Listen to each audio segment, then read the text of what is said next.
The baseball season doesn't end for everyone after the summer. The most avid players actually continue into the fall. In this morning's Blumberg Off the Bench, Eric tells us about a Little League baseball player with a passion for the game. Tate Cooper looks like your average 7th grader, but it's fair to say there's nothing average about him. Cooper can play a lot of positions on the baseball field, but he's most comfortable at home, behind the plate.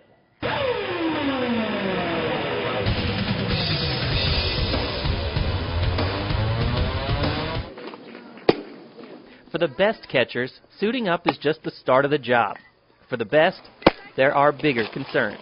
The biggest task as a catcher, you got to be the one who works out there, leaves it all out there. Your biggest task is to help out the pitcher. Tate Cooper helps more than most 12-year-olds. He actually calls the pitches. He looks at the batter's feet between every pitch. He sets kids up. He goes in and out, changes speeds. When they do their practice swings, if they got slow hands, I'll bust them inside with a couple fastballs. Or if the people who get out in front, you get change-ups along the way. Hey, come on, Cody. Come on, baby. Cooper's skills earned him a spot on the 2010 Daniel Boone Little League All-Star team. You always think you're the all-star. And when you get this age, it's cool to think that other kids and other coaches think that way, too. He told my dad when he was about 2 that he was built without a dimmer switch. On or off, no in between. Baseball is more than just Cooper's passion. It's his getaway. For him, protection is about more than just shin guards. He's been sicker from birth. I mean, he got his first serious virus at about 2 weeks of age. There you go. He also gets the same illnesses again and again. It's tough because I knew I couldn't fight anything off, and anytime anyone got something in the class, next day I'd have it. After years of frustration, in December 2008, doctors caught it. Is Common Variable Immune Deficiency, or CVID for short.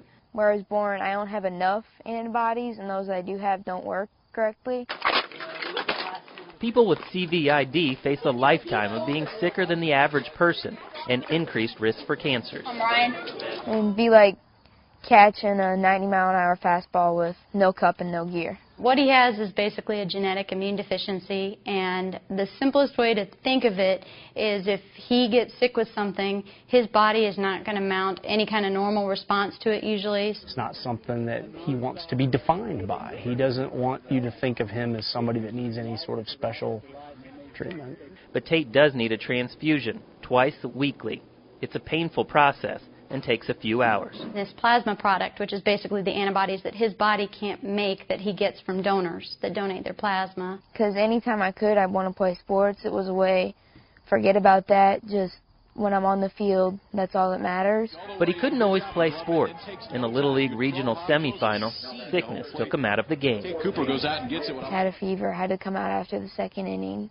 And just, it was tough because that was my last game. And it was just, that's not the way you want to go out. Only 1 in about 50,000 have Common Variable Immune Deficiency. It could always be worse, and I just got to be thankful for what I have and what I am able to do. And what he does is more than the average 12-year-old, Go get him.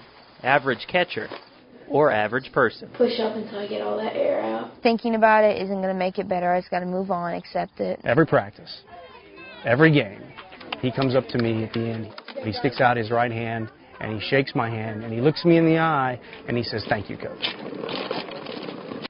Tate isn't just a baseball player. He's also a triathlete and likes to scuba dive. His mom says the family lives life differently. When Tate's healthy, they do more. Back to you.